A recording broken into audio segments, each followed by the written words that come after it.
Hello mga kapatid, isang mapagpalang araw po sa ating lahat. Pagbati po, galing po dito sa Politika Artista PH mga kapatid. At nakita po natin mga kapatid, ang ginawa pong indignation rally sa Mandawi, Cebu mga kapatid. Nagpakita po ng gilas ang ating mga kababayan dyan sa Cebu.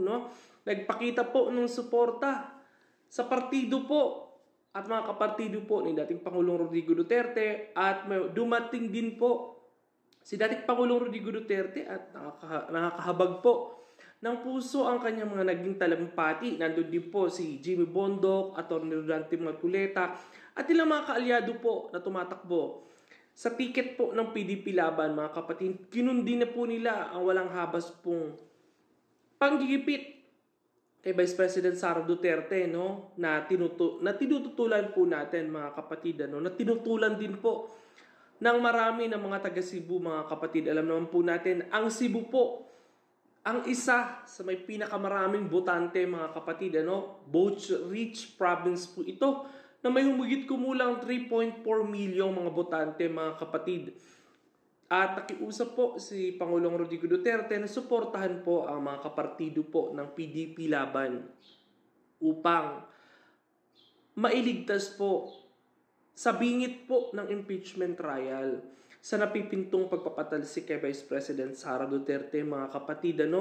Nakakahabag po ng puso ang mga naging talumpati po ni Pangulong Rodrigo Duterte sa harap po ng mahigit kumulang 40,000 Pilipino na nakiisa sa pagtitipon po na ginawa po dyan sa Cebu mga kapatid. Ang mga magigiting nating mga kababayan nagpakita at ng kanilang nagpahayag ang mga maiisog na mga Cebu. At dumalo rin po, nakita rin po natin si Atty. Vic, si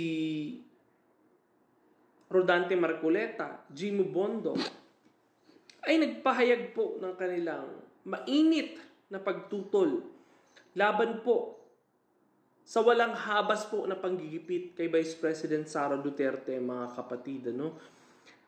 Ang galing po ng pagkaka-organisa nito, nakikita po natin, ito po ay sari-sariling bulsa, sari-sariling sikap para makadating po ang ating mga kababayan dito, na ginanap po dito. Nakita po natin, si Mike Rama, nandoon din po. At ang Mandawi Mayor na sinuspende, nandoon din po. Ang mayor at vice mayor na tinanggal po, nandoon po yung sa Mandawi, Cebu, nandoon po sila mga kapatid. Nakaisa po sila sa pagtitipon mga kapatid.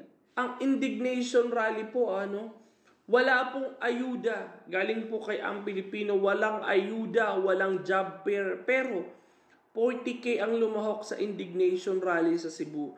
Iginiit na mga grupo ng hakbang na maisog na umabot sa 40,000 katao ang dumalo sa indignation rally ng mga Cebuano upang ipahayag ang kanilang pagtutol sa Administrasyong Marcos na nagsimula ang programa mula alas 4 ng hapon at tumagal hanggang alas 11:30 ng hating gabi na dinaluhan din ni dating Pangulong Rodrigo Duterte. Ayon sa mga organizer, ang crowd estimated ay batay sa buong tagal ng event kung saan patuloy ang pagdagsa ng mga kalahok. Lubos kaming nagpapasalamat sa mga maisog na hindi natakot ipahayag ang kanilang saloobin at pahayag.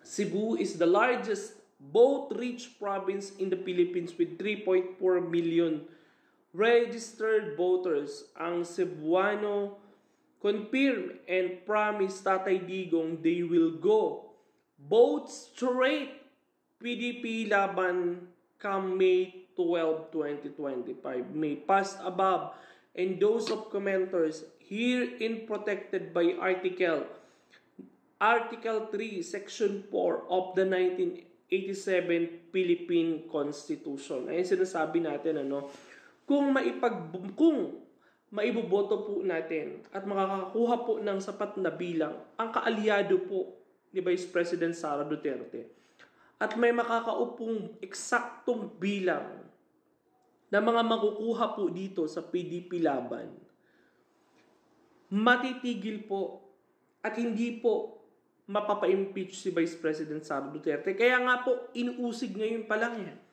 Kaya po, ang Kamara ng Representante ay minamadali nila sina Chis Escudero at ang Senado na magsimula na po at dumulog po sila sa Supreme Court para po masimulaan na po ang impeachment trial laban kay Vice President Sara Duterte. Bakit?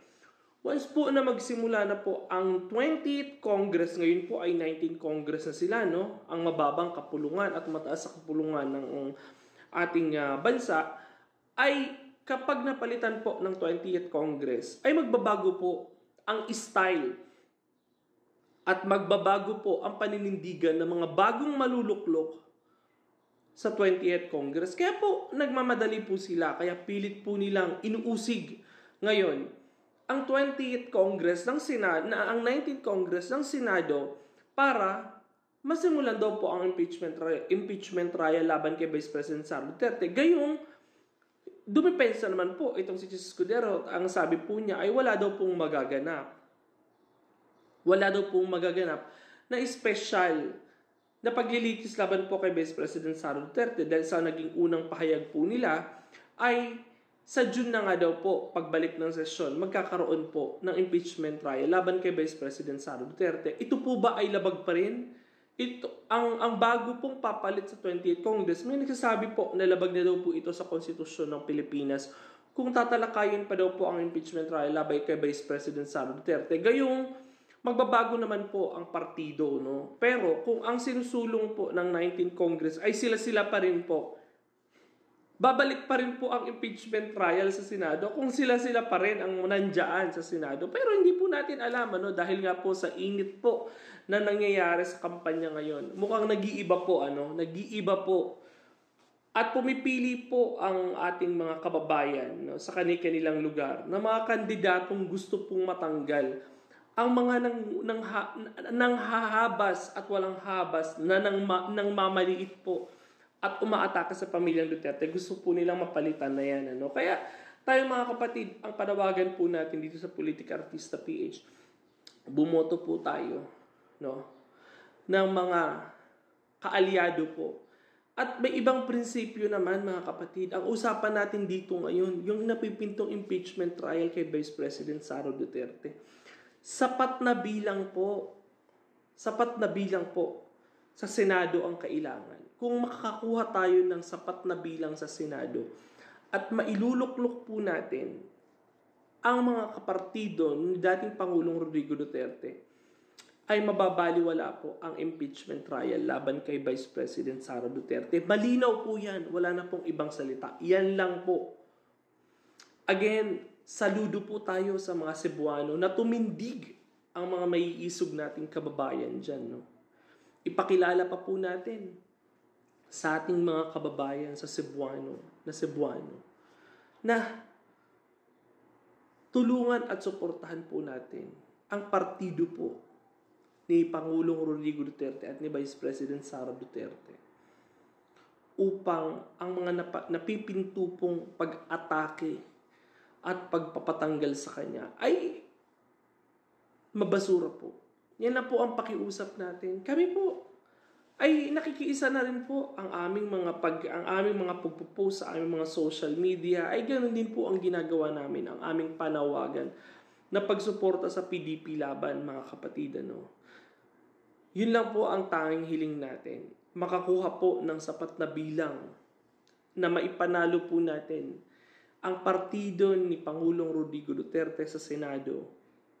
Basura na po lahat ng impeachment trial at pilit na pagpapatalsik kay Vice President Sara Duterte. Kayo po mga kapatid, ano po ang masasabi nyo? Sana po masundan pa po ang ginawang indignation rally ng Cebu at umikot pa po. Simulaan po natin at ibalik po natin ang pag-ikot sa iba't ibang panig ng mundo, mga kapatid, ng Pilipinas, ng hindi ng mundo ng Pilipinas.